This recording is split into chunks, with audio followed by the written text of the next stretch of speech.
Welcome to Tales on the Towpath, the podcast where every mile tells a story. We're two runners who spend a lot of time out here on the C&O Canal Towpath, talking about training, racing, and everything that happens between the miles. From early morning runs to the stories that keep us moving. This is where endurance meets inspiration, one step, one tail at a time.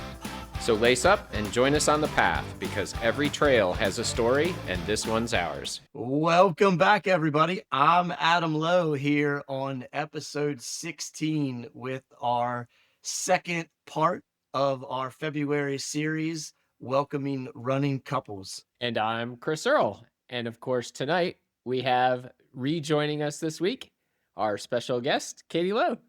Hey guys, thanks for having me back. But I just kind of pushed my way into this one because a couple of my most favorite people and runners are joining us today, Matt and Jennie Hardy. Thanks for joining us, guys. Thanks for having us. How you doing? We're glad you guys could join us. I have a feeling this is going to be a lot of fun, but before we get started, Chris, I think we're going to have to rename the podcast soon, and we're going to have to call this Tales on Canal Road. Because I don't know about you, but I haven't been on the towpath in like a month, and it's going to be another 3 weeks before we get back on there. So we might have to rethink the name of this thing. You're probably right. That ice is legit. I can't even get down to the towpath. I tried tonight, and even trying to get across the Shepherdstown Bridge, it's impossible. So I've just been staying in town. Yeah, we're going to have to do a whole podcast on the stages of the towpath over this winter break. But anyway, Matt and Jennie Hardy, how are you guys doing tonight? So good. I am so psyched that you brought my favorite special guest, Katie Lowe, to be on this episode of the podcast. So hi, Katie. I love you guys too, but I love Katie. Yeah, we figured we couldn't have a podcast with both of you on it without Katie on it. I mean, we all know that's why Chris and I and Megan, Chris's wife, were invited to your wedding, was just because of Katie. So we appreciate that. That's like the 6 degrees of Katie, I think, something like that, right? Pretty much. The invite did say Katie +3. Yes. That's right.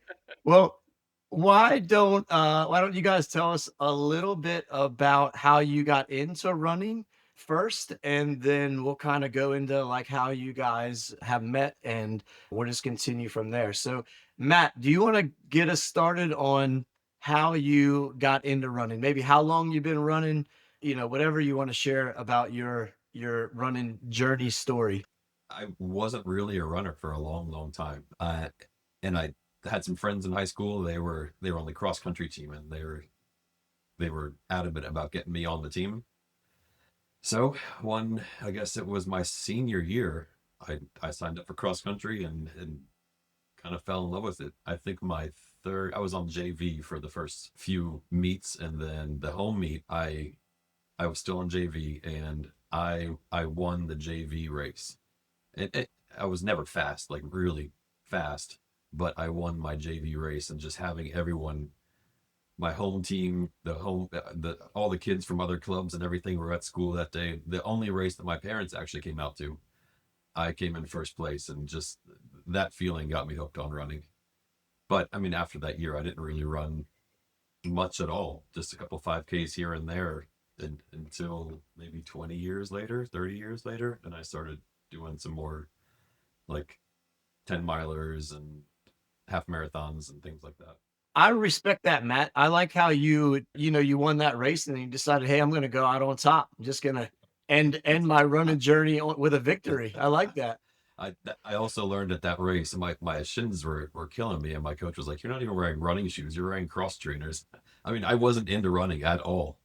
But yeah, no, it was. I finished the rest of the year on the varsity team after that race, and got my letter. I didn't get a jacket, but I got my letter and my pin for cross country, and I'm hooked. Very, very cool. So, hey, Matt, have you tried using the parents as a good luck charm again? Like, have they been to any other races, and did you win those? No. No, they never came to another race. I think my mom came to a couple of softball. I played like adult softball for my company, and I don't remember which game she came to, but I can guarantee that we lost. So she was not a good luck charm there. Thanks, Mom. I think you should have them come to Tiki Trot this spring, and let's see what happens. They'll be there in spirit. All right, Jenny, go ahead. How about you? How did you get started with running? How did your journey begin? I'm really excited to share this, and I'm going to keep it as brief as possible because I'm sure there's somebody out there who's like, I'm never going to be a runner. I wasn't born to be a runner. I'm too old to do this. So I've been running for 12 years now. I didn't grow up athletic in any way. I did. I was born to be active and into fitness my entire life. That has been woven through it. But I never did recreational sports. My parents had me in music. So I was a musician. I played piano. I was in a fife and drum corps. So the way that kids get involved in sports and go to meets, or the way that we go to races, I did parades. And so I marched in parades all over the region, all over the country. I did the Rose Bowl, Macy's State Parade. I did all kinds of stuff. And I did this growing up for years. I was also in band. I was in the marching band. So I was a band geek. And 12 years ago, I had a New Year's resolution, but I hate calling it that. But it was the beginning of the year, and I had an old gym membership that I wasn't using. And I decided to finally go back into the gym. Actually, this was 13 years ago. This is 2013. And I went into the gym and I had no idea what to wear. I was wearing a pair of cut-off sweatpants and lawn mowing shoes. And I went into the cardio cinema room because nobody could see me. And I got on an elliptical, and I was on there for maybe 5 minutes, and I left, and I was humiliated. I had no idea what I was doing. I did not know where to start, and that really bothered me. And so I decided to go back, and I decided to take a group exercise class, because if I did the group exercise class, I was around other people and it would be a lot more humiliating to leave. So I would post up in the front of the class. And so that group exercise class and me going back in turned into my own form of an exercise streak. And I went every single day for the next year. And I met so many people. And I formed this kind of group of people. And I did every sort of group X class, still wasn't a runner. And I had a friend there who was one of the trainers. And she said, you should try running, and you should try running a Ragnar relay. And I was like, that's crazy. I'm not a runner. She kept talking to me about it. And I decided, you know what? I think I'm going to try to sign up. And blindly, I signed up to be the team captain. I recruited team members and trained my butt off, but I still had not run. So one day I was at a year into working out. I got super fit, and I was down on the canal. So this involves the canal, Adam. Full circle. Yeah, full circle. I was down on the canal, and I decided to run on the canal in Harper's Ferry and go up to Maryland Heights. Or, excuse me, walk on the canal and go up to Maryland Heights. And on my way up Maryland Heights, I started to jog. And this sounds like such a crazy story, but this is exactly as it played out. And it was a Forrest Gump moment. I just started running. I started jogging. And we all know Maryland Heights is notoriously difficult and steep. And I was able to do it. And I was slow, but I jogged up the long trail, so the super steep path, the long loop trail, and I just kept going. And when I finished the loop, I came back down off of Maryland Heights, went on the canal, ran to Harper's Ferry, over the Harper's Ferry bridge, and bawled my eyes out. So that's the story of my first ability to run. So I don't want to say I wasn't entirely inactive as a kid, but what we did for recreation is we went to the C&O Canal. We went to the Appalachian Trail. I grew up in Fairfax County, Virginia, and we were right next to the Manassas battlefield. And so we would go hiking all the time. So trail was my first love. So it made sense that I was able to transition into trail when I did start to run. But I absolutely was not born to run. I actually have hip dysplasia, and that resulted in me having a double hip surgery a couple of years ago for an issue. But anyway, that's another story for another time. But yeah, so I got into it from the gym, and that first Ragnar that we ran that I captained, that turned out to be the beginnings of a race organization that I was a founding member of called Bros and Bras in our community. Well, just to backtrack just a second, I don't know if you can comprehend how much hope you just gave me, because tonight at dinner, I had a conversation with my oldest daughter who has now decided soccer, which she's been playing since she was like 4 or 5 years old, is not in her future. So she's going to stick with the band. Mhm. And Jenny, I do not know the band life. So Adam and I are like, okay, but what about track? Can we get you to run? And she is adamantly against being on the track team. So now you've given me so much hope for the future that maybe, even though she's going the music route, she'll come back around eventually. See, and But I love your story. I love how you got in.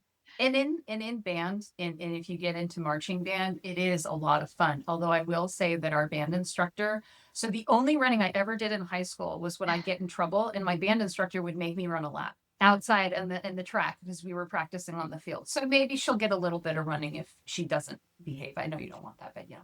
So Double-edged sword Yeah. there. So Jenny, you mentioned being in the Rose Bowl parade. Can I ask what year was that? it was, I want to say it was 1990.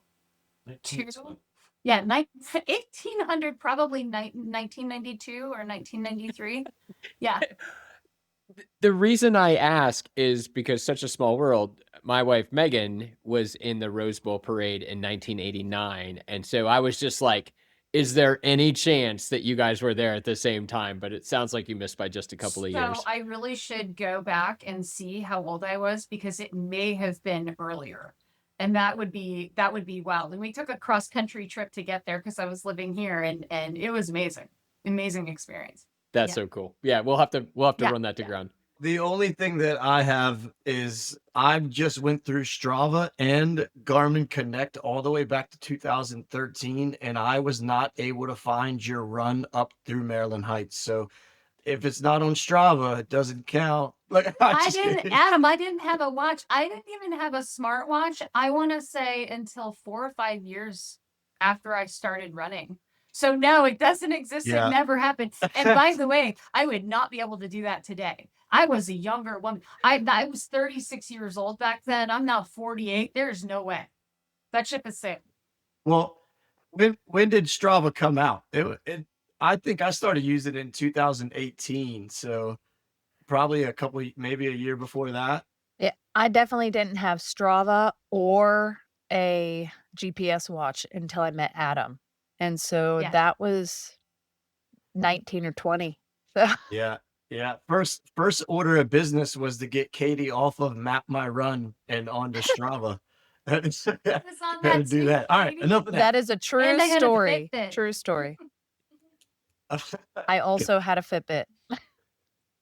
All right. Well, hey, I think Matt, I want to hear from you first. Give us the short version on how you two met. So we met. I went to one of the Bros and Bras group run. I think it was a New Year's Day run. I showed up late. It was a New Year's Day, so New Year's Eve. I had a drink or two, and I woke up a little slower than usual, and so I showed up late. And it was down in Shepherdstown. I went and I ran, and they were off running. The group was running their own routes, and I ran probably a 5K or so, and was walking back to my car, and I saw them coming down, and it was the whole group, and I briefly met everyone. I hadn't met anyone, I don't think, before then, and they're all going out to celebrate afterwards with breakfast or something like that. And I said, no, I'm gonna go home. So Jenny was a part of that group, and I said hello, and that was it. But we didn't really get to know each other until we ended up our friend Amber. She was the captain of a Ragnar team, and this was my first real race, first Ragnar race, and first race with anyone from that group. And it was in Zion, so Zion National Park. So I didn't know anyone really. I kind of met a couple of them, and we all flew out to Utah. Yep. And Salt Lake City. yep, that's how I got to know her. We sat in this truck, and we drove for hours, and we just chit chatted, and everyone got to know each other. Everyone had a good time on that trip. It was fun to get to know everyone. Yeah. It to me, it almost sounded like you just tried to kidnap her, though. You said you were stuck in a van with her for 10 hours or something. That sounds Well, yes, The I tr- was stuck in the van. the trip from landing in Salt Lake City to Zion National Park was several hours long.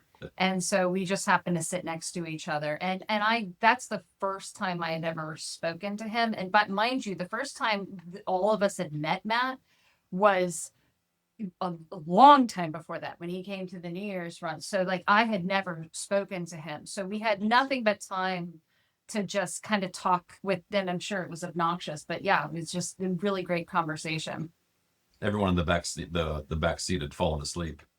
to our conversation, I'm sure. I was their only target for talking. Yeah. well, I know you guys do a lot of traveling or a lot of like international races. So Chris was talking to me earlier about, I guess, some of the races that you have done. And I know he brought up Berlin. Chris, what other ones did you say that they had done? Yeah, so I was going to ask, like, if you just wanted to talk, it seems like you've done at least a couple of the world majors.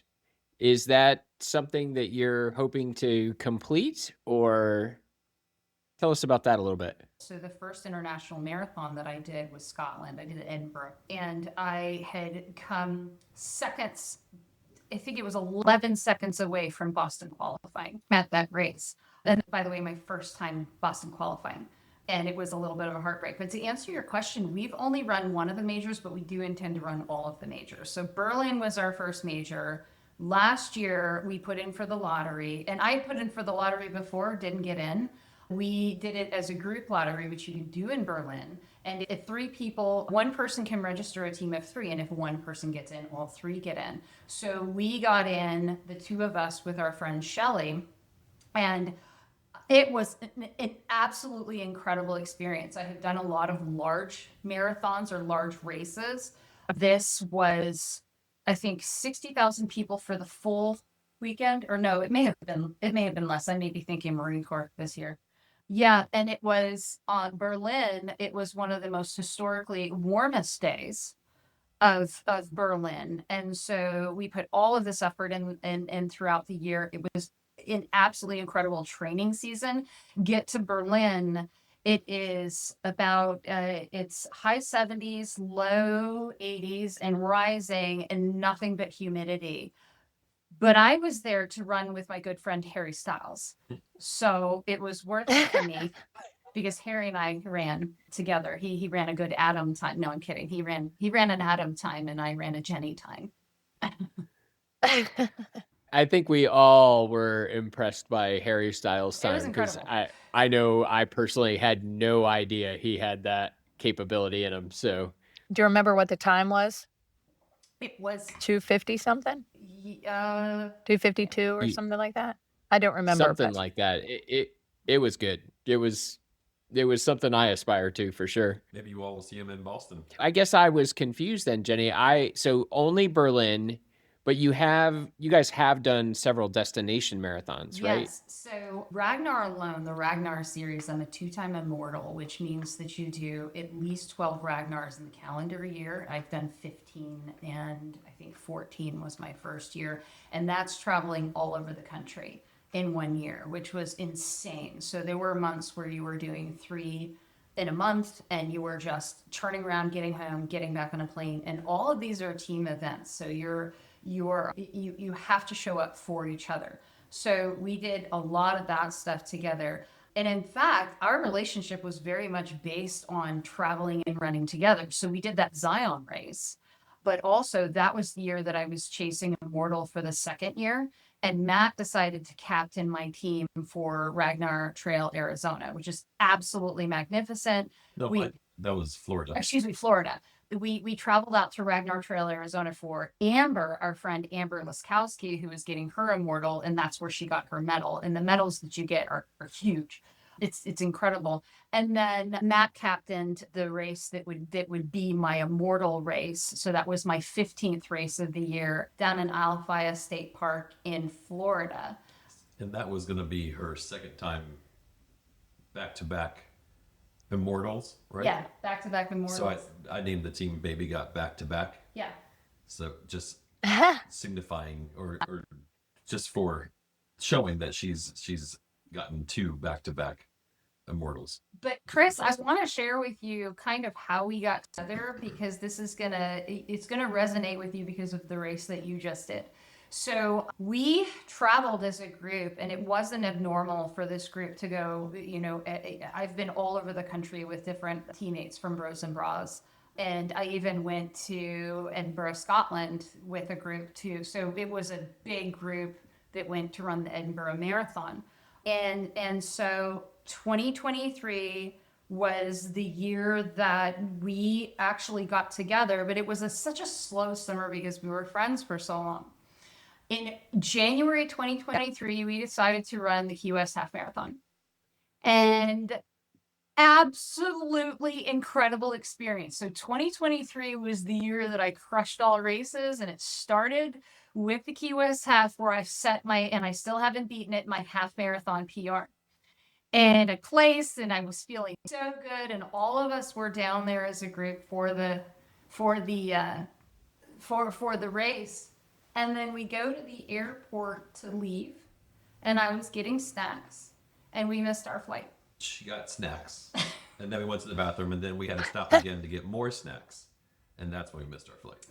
So this is all part of this big trip, and we're having so much fun, and because of that, and I have never missed a flight in my life. You guys, one of my first jobs was as a flight attendant. Like, I know how to do air travel, and when we missed our flight, Katie, if you and I ever went on an airplane or a trip, I would imagine that we would miss our flight because you getting snacks as well. So yeah. I do love the snacks. So Yeah. so we missed our flight, and we were able to book a flight for the next day, and it was on a cheapo airline and whatever, and I wasn't looking forward to it. And I said, we could just drive home. And one of my favorite places to visit on Earth when I was a flight attendant was Savannah. And I said, we could stop in Savannah. And Matt is a really good night driver. Like, he can drive through the night. And so we left from Miami and drove up to Savannah, and we got there at midnight. And we not only talked in the car, but it was magical. I'll let you talk about it, Savannah. I was tired when we got. Yeah, I mean, we got there, we got out, and I don't even think we checked in to the hotel, but we got out, and the town was empty, and we walked around, and I don't know if you've been to Savannah, but it's pretty magical. But when it's at midnight and there's absolutely no one there, it was incredible. It was absolutely incredible. And we still didn't get together at that point. We were still just friends. So we had the Lord between us in the hotel room that we stayed in, and but we had it was so organic. And I said that I met Matt at a time when my life was really hard. Matt he just lifted everything.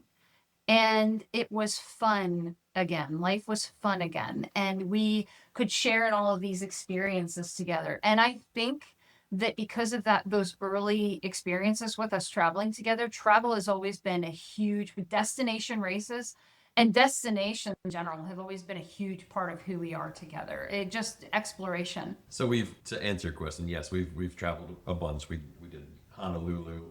Yep. We've done Berlin, as you said, Key West.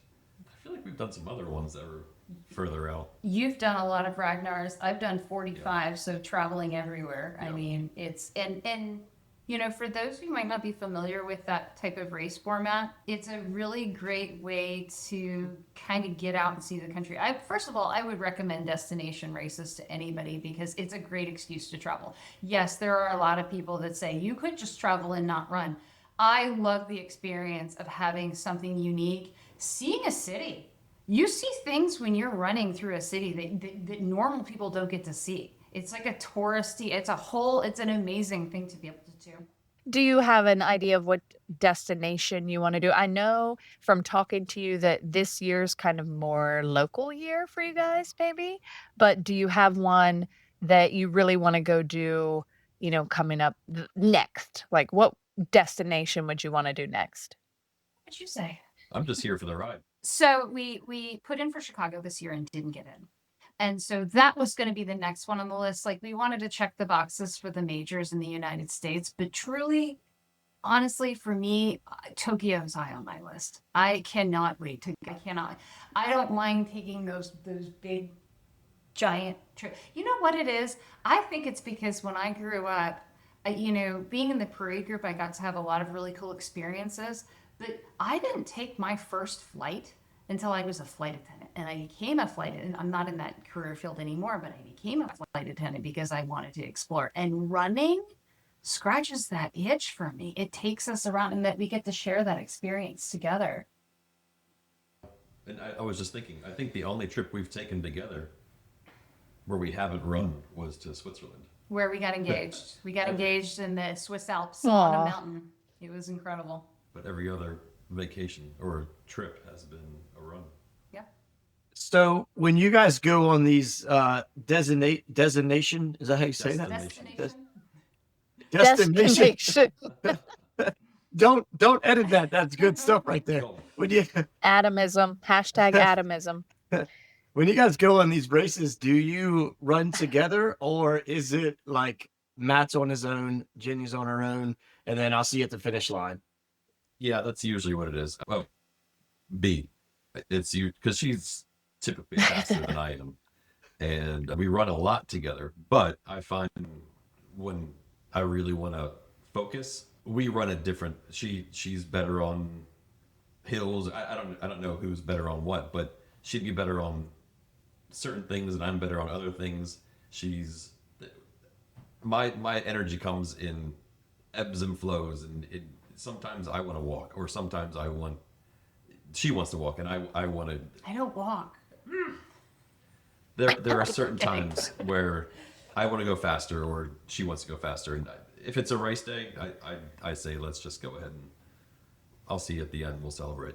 We have different styles, so I'm typically faster than him on long distance, but on short distance, far and away, he is faster than me. And so typically when we're training together, we will run together, and we do really well. We sync up really well together. But also, like my girl Katie, I like to listen to music.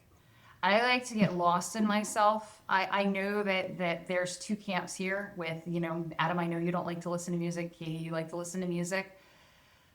I love that experience. And there's certainly times that I turn it off. So obviously JFK 50 mile, you can't have music on, but even that we don't run together because we just run our own race. Well, I completely agree with that, because often I don't like to run with people, but even whenever I've gotten a little more accustomed to running with somebody, or running with even Adam, who I used to always turn down for runs, now I'm getting used to it. But in a race, absolutely not, because when I have a hard moment, that might not be his hard moment. So I know exactly what you guys are talking about. So with that, knowing that your racing and pace is so different, how do you guys find that you're balancing your time with training? Like, we know you have kids and they've got activities, and you both have work. Like, do you find that challenging to balance, or do you try to still run together or time your training together, or how do you guys go about that? So up until recently, we've been going out together as often as possible. We can usually time it that sometimes my daughter will get off the bus and she may have to come home on her own, but we can usually time it to get our quick run in before picking up my son from school. So we can usually time it to where we can still get our runs in together. Our long runs, we'll wake up extra early, so we're out and back shortly before or after the kids wake up, so we're not missing out on time with them. But we do, as we try to balance it and do the best that we can to to get our work in and not take away from the family. But recently, Jenny, she's nursing a little bit of an injury, so I'm out running all by myself, and it's very lonely. Yeah. And sometimes I get scared.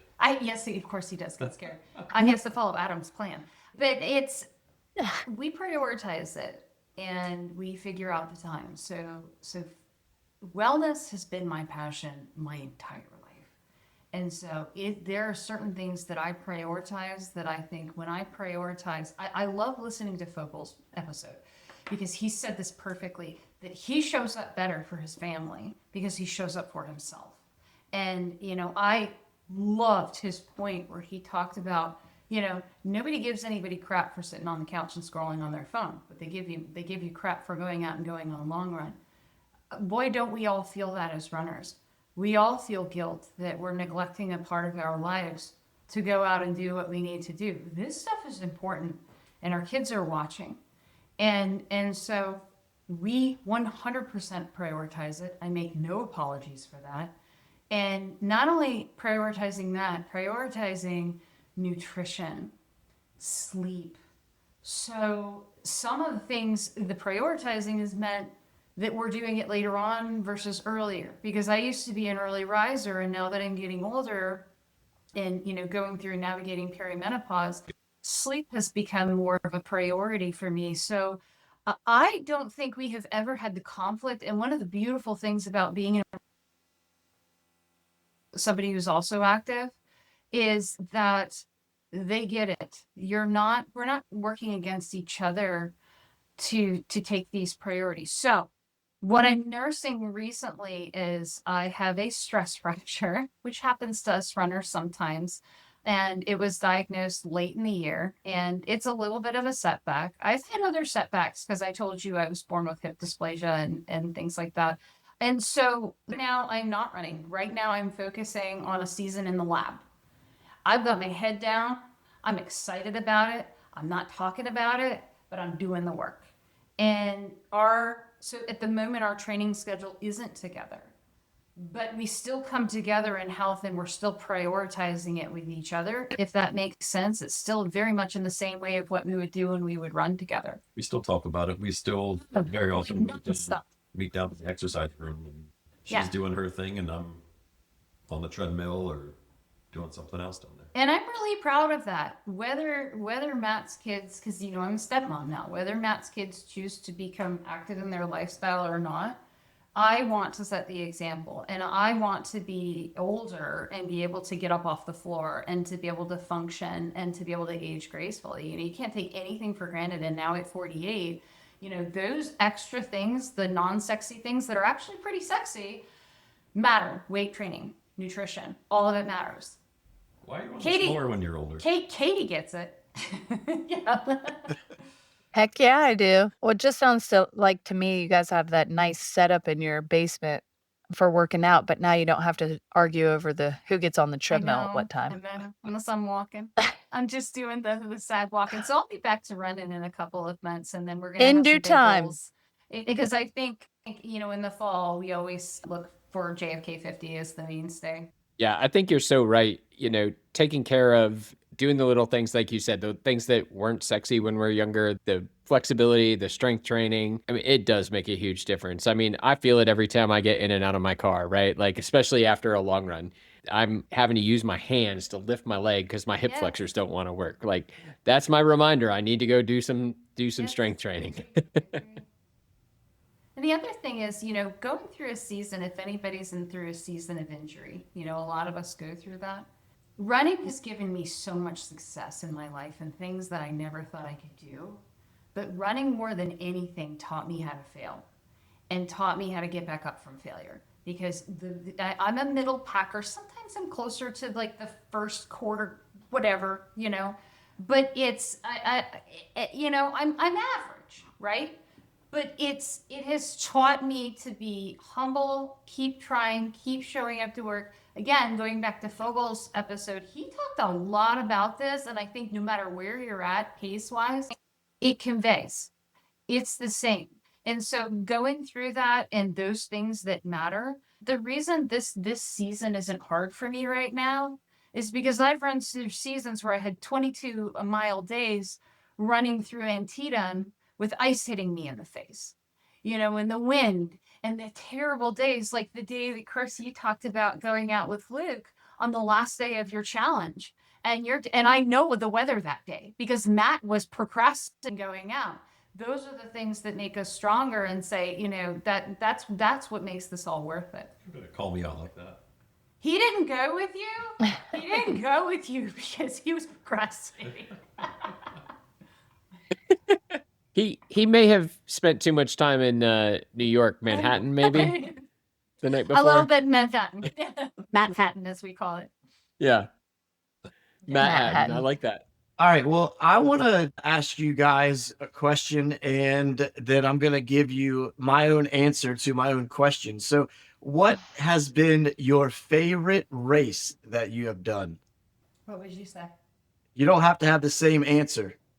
You go first. I'm thinking. Oh God, it's really hard to top Berlin, but I have to also say I absolutely loved running the Bourbon Trail, Bourbon Chase. It was incredible. You start and you go, you're running 200 miles with a team and you're going distillery to distillery. And it was over my birthday and I had all my friends there and all the crew. And it wasn't like we were doing tons of miles because you're splitting it up. That was no, Adam, no.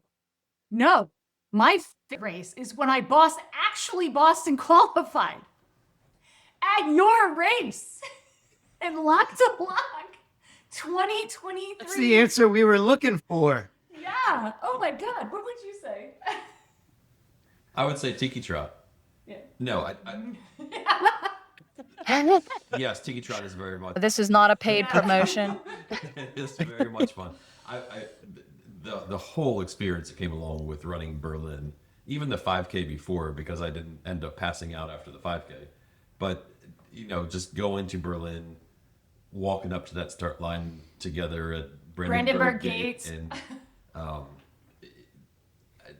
seeing everyone peeing everywhere. I mean, it was very strange, but just getting out and just it's a self-guided tour basically of the city, and you get to see all these different landmarks that you know all the tourists usually flock to, but you ran by all of them, and it was awesome. I ended up passing out from heat exhaustion or just whatever exhaustion afterwards, but I still have the memories of everything else that I saw, and my medic was very nice, and we talked about lots of things.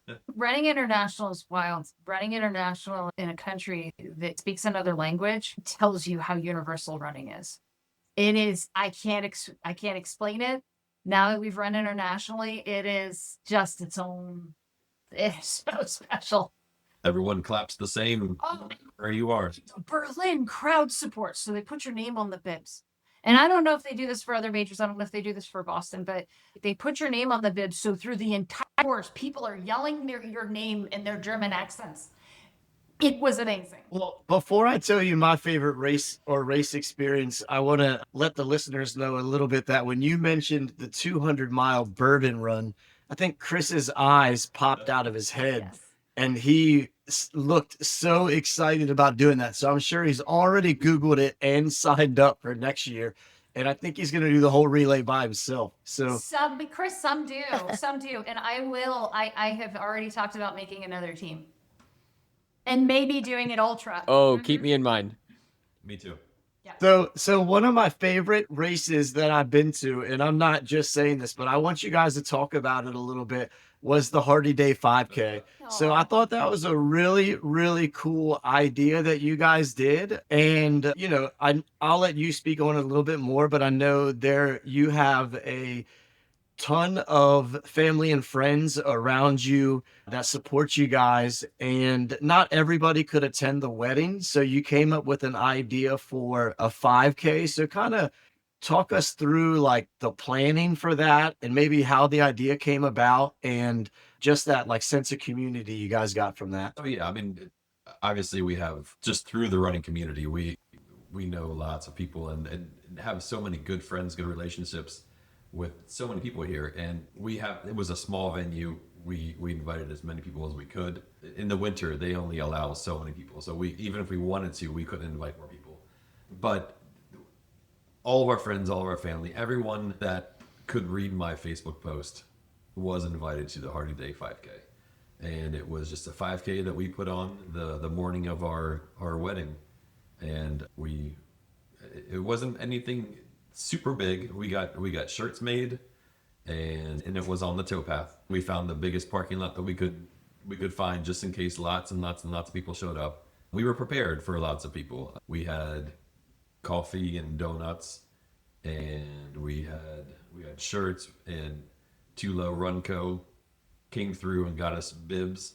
Everyone's number was the same. It was the date of our wedding. It took some people a long time to figure out their number. It was incredible. It just thinking about it now, we just standing at the start line, we said a few words before, and just looking back and seeing all the people. What was it, 75 maybe people that showed up? But just looking back at all the people that came out to support us, I think it was 20 degrees. It was not ideal for most people, and just seeing everyone there, it really meant a lot. It was an incredible way to start my wedding day. We all know what it's like to start over at this age, right? Matt and I had both been through difficult chapters in our lives. We had both been divorced. Matt had been a single dad. And we both knew what it was like to say, oh my God, I may never find somebody again. And yet we had these incredible support systems that surrounded us in those years of difficulty. So when we finally started dating, we had nothing but love surround us in our running community. And so on the day of our wedding, by the way, 10 out of 10 would recommend having a 5K on your wedding day. We really wanted to celebrate the people who celebrated us through our entire journey. And the way I looked at it was very much like, these are the people you meet in heaven. Like, these are the people that you would want to be there. We got married on the winter solstice, which is the shortest day of light of the year, but it's the day that it's one of my favorite days I chose it intentionally because it signals greater light and hope. And I feel like that was such a beautiful thing in our relationship. And one of the most special things, I have to shout you guys out, not just the bibs, but you guys gave us this beautiful trophy that we now have it's a husband and a wife, and it's in gold, and it has the Hardy Day 5K. And I have to tell you, that was one of the best wedding gifts ever. Having you there, Aw. having you guys support it, you helped us lead it. It was a perfect day. Yep. Yeah. Shout out to Gleam and Glory and Michael Weiss for making that trophy for you guys. But yeah, And we can put them in the show Yes. notes. oh, that's right. It's really one of the coolest pieces of swag that we have that was completely not expected, and what a great way to start the day. Also, we love running. Of course, we're gonna have all of our running friends come out. And the great thing is we had a bunch of people who are not runners. They came out, and we had signs all along the canal, and the signs that we had are now down in our home gym where we have the Hardy Day 5K, and it's and Stay Hardy and that whole thing. So, shout out to Adam for beating David Goggins in the first year I ran JFK 2020, and we use that as our hashtag Stay Hardy. Well, we didn't put on our own race on the day of our wedding, but Amani Brewing popped up with having their 5K and beer mile on the day of our wedding. And Adam was really trying to make a play for at least him to be able to go and do the beer mile before our wedding. But I had to turn him down because we actually got married at like 12:30 in the afternoon. I didn't think he was going to be in any shape to to actually even get to the wedding on time if he went and did the beer mile I beforehand. think he would have been I like the fine. 5K idea much better. Adam, last week I heard the episode where you were talking about finishing out the challenge. If you had time to run 5 miles while you were getting ready for the awards ceremony, I'm sure you would have been fine running on your wedding day and fitting things. You would have been fine, and it would have been so on brand for you. Yeah, I mean, if you have an hour to get ready, that means you have time for at least 4 miles, Yes. a shower, Yes. and to get ready, I think. Yes. For a guy, yeah. And 4 beers. And 4 beers. That's right. All right. Well, Matt and Jenny, at the end of each episode, we do what we call the after party. So the after party is some quick fire questions. I'll let Katie go ahead and describe it. Is that okay, Katie? Are you good with that? Yeah, I think he's just quizzing me right now because normally I don't follow the rules. I'm too long-winded. But the idea of the after party is It's quick questions. You choose A or B, or a one-word answer, that kind of thing. You're just not required or not allowed to embellish and give a lot of detail. But the first question is, what's in your glass? Because I'm drinking high-quality H2O as usual. But we can go around the horn. Matt and Jenny, what are you guys drinking? We have frozen H2O. Frozen, yes. Yes. These black cherries. Covered with? Chilling our Manhattans. In Manhattans. Adam, what about you? You got anything? I'm also drinking just water tonight. Adam. Boring. I know. I know. Boring. Chris? Well, not me. I would not be the Ale Trail runner if I did not have a beer for one of these podcasts. And tonight I'm drinking Celebration Fresh Hop IPA from Sierra Nevada. One of my Right favorites. Very good and appropriate. All right, so let's get the after party started. Jenny and Matt, and you guys can take turns answering. Whoever wants to go first is fine by us. I think you've already answered this one, but the first question was run together or that's your alone time? Training, run together, race, alone time.